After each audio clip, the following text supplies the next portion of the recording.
So ayun na nga mga bangus, joinan nyo kami ngayong araw dahil i-grocery namin ni Nika ang buong pamilya namin. Sure ako gastos to pero okay lang kumpara sa kanila naman, di Barn. Para kalmado at banayad na ako at di ko na sila isipin habang nasa Manix ako. Hi mga bangus! Bago ang lahat, kisses for you all. Umuwi nga ako sa bahay para ipag-grocery yung buong pamilya ko. So since nasa bahay nga si Merpek, sumama na rin siya para masabihan siya ng perfect body with a perfect smile. Pag mga gantong eksena talaga, super excited ako kasi gustong gusto ko talaga lagi silang nakikitang happy and masaya. Ay, same lang pala yun. So kasama ko rin dyan si Nika, si Merpek, at iba pa. And thank you kay Nika kasi kung dati ako nung mag-isa sa mga gantong grocery, ngayon may kahati na ako sa gantong gastusin.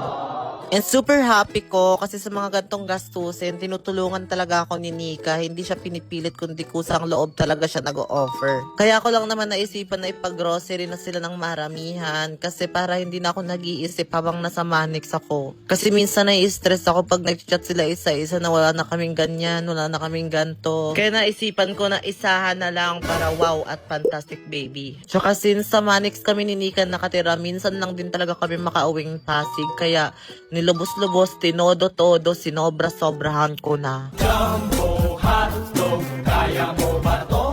Tsaka pinakaayaw ko talagang feeling is yung mag-aalala ako, mag-iisip ako kung meron pa ba sila doon, kung may nakakain pa ba sila doon. Kasi minsan yung mga kapatid ko, yung mga ate at kuya ko, nahiya din sila mag-chat sa akin. Sobrang na-miss ko nga yung pamangkin ko, kaya kinulit-kulit ko muna kasi minsan ko lang talaga sila makita. So nagiwahiwalay na nga kami dyan para mas mabilis ang pagpili. Sabi ko nga sa kanila, kunin yung gusto nilang kunin. Kasi minsan lang talaga akong umuwi, kaya gusto ko talagang i-spoiled sila. Kung sa pagkain naman, di ba? Why not? Kasi para sa akin, hindi naman kailangan mamahalin yung ibigay mo para maramdaman nilang mahal mo sila. Minsan kasi, sapat na yung maalala mo sila. Maalala mo yung mga paborito nilang pagkain. And of course, maalala mo yung mga bagay na kailangan nila sa bahay.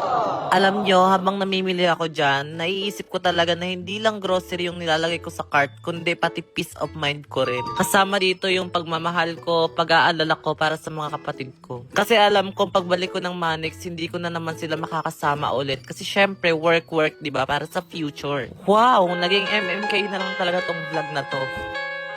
Pero kidding aside, at least kahit papaano, alam kong may stock sila sa bahay. Alam kong hindi na nila kailangan mag-isip kung anong kakainin bukas. Sa chat ako na wala nang ganito, wala nang ganyan. Syempre, diba, pati ako, okay yung peace of mind ko.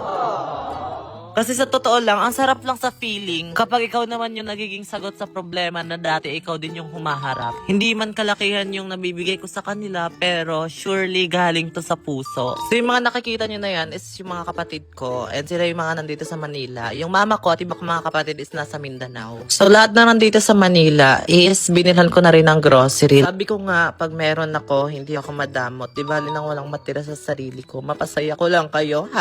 #MMK, maalaala mo kaya. Kesa naman sa iba pa mapunta yung pinaghirapan ko, di ba? O, sa inyo na lang. Charot! Siyempre, kailangan pa rin natin magtira sa sarili natin. Kasi hindi naman lahat ng tinutulungan natin is tutulungan din tayo pagdating ng araw. Kaya, common sense. Maya-maya lang is dumating si Ace and si Brian para makisama sa pag-grocery namin. So, ayun na nga, sobrang dami na nga nilang napamili, nakuha. Kaya, feeling ko talaga dyan, lagas talaga ang bulsa ni Dongdong. Pero okay lang kasi para naman sa kanila, sabi ko nga 'di ba? Masarap sa pakiramdam na umuwi, hindi para magpahinga lang kundi para may magawa para sa mga taong una naniwala at nagmahal sa iyo. Sa totoo lang guys, practically speaking, kahit bakla ako, never talaga pinaramdam sa akin ng mga kapatid ko na hindi ako katanggap-tanggap. Sila talaga yung unang sumuporta, nagtiwala, naniwala at nagmahal sa akin. Don't need no one to tell me how to live, just